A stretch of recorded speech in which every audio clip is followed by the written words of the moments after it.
creating nonstop, perpetual war in the Middle East? Well, I'm going to make this interesting and disagree with everyone. Okay. I do not accept the premise, which probably isn't too much of a surprise, but nonetheless, I reject the premise that the whole point of the so-called war on terror or investing in the Mujahideen was to somehow fight terrorism or to make a better world.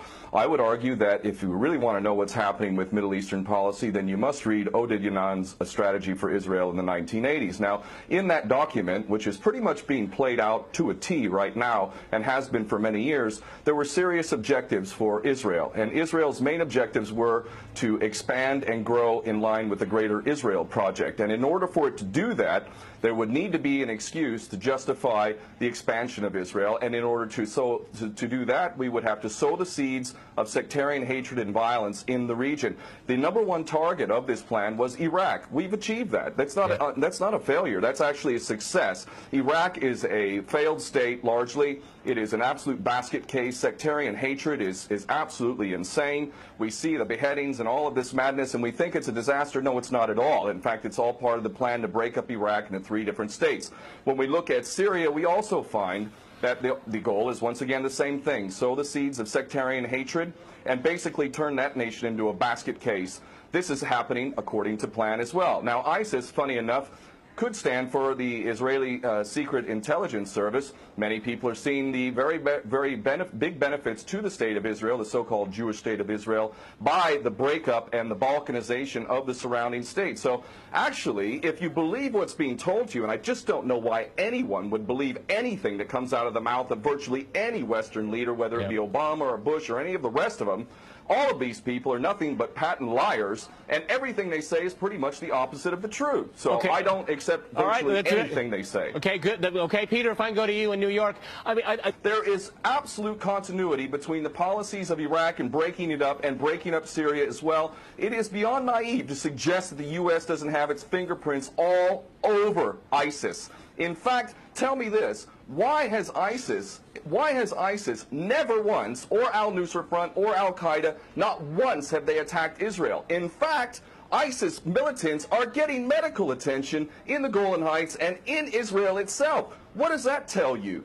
There is absolute continuity, but the actual policy, just like the Project for a New American Century laid out very clearly, that a, quote, new Pearl Harbor would be necessary to achieve this goal of full spectrum dominance. You could never tell the American people, or the world for that matter, we're going to fight wars of aggression where we're going to have to invade and occupy, we're going to have to spend hundreds of billions, if not trillions of dollars to achieve the goal of full spectrum dominance, which is to control, absolute control over air, land, sea, and space and cyberspace. The American people never would have bought it, so you can't tell them that. You have to tell them a bunch of lies, and we see this over and over again. What you have to do, Ken, if I can go... It would actually be a question that there must always be a boogeyman. In fact, you're sitting in Russia now.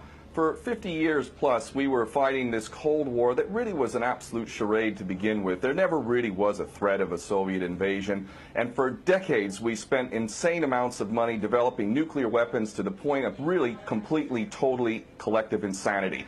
And here we sit today in a world that threatens a third world war with a policy that is clearly intended to totally destroy Syria. Let's see what happens.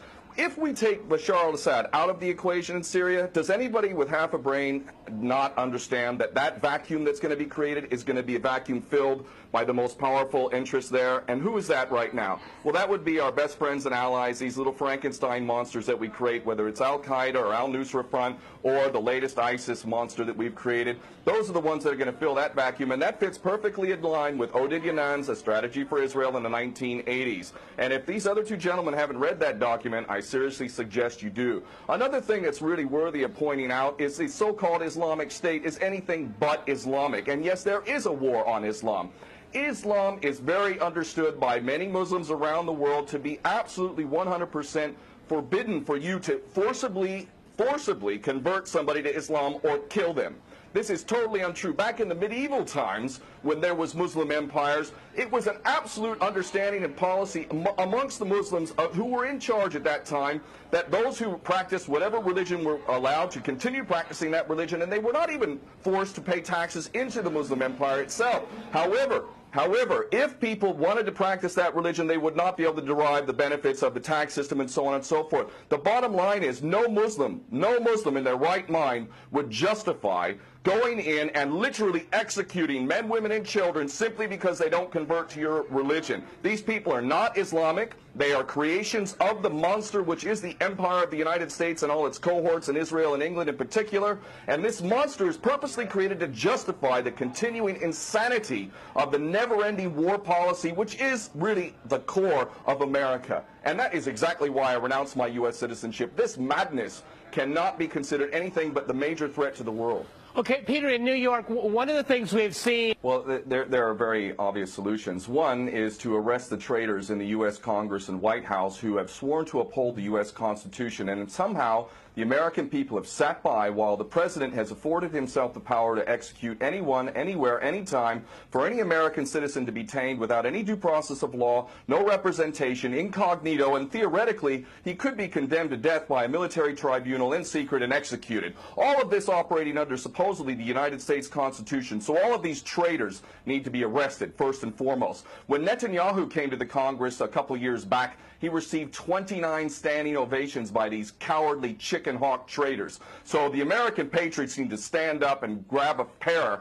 and ultimately have some integrity and get rid of these traitors. Secondly, cut off all funding to Israel. Israel is a pariah state, a criminal state. It is committing active policies of genocide by the legal definition of the word according to Black's Law Dictionary. That country needs to be cut off right now. All of their attention needs to turn inward. Stop your little empire endeavors and full spectrum dominance and all of this sort of madness. Start taking care of your infrastructure back home. Start taking care of the American citizens who have worked their whole lives and now find themselves wondering how they're going to keep a roof over their head.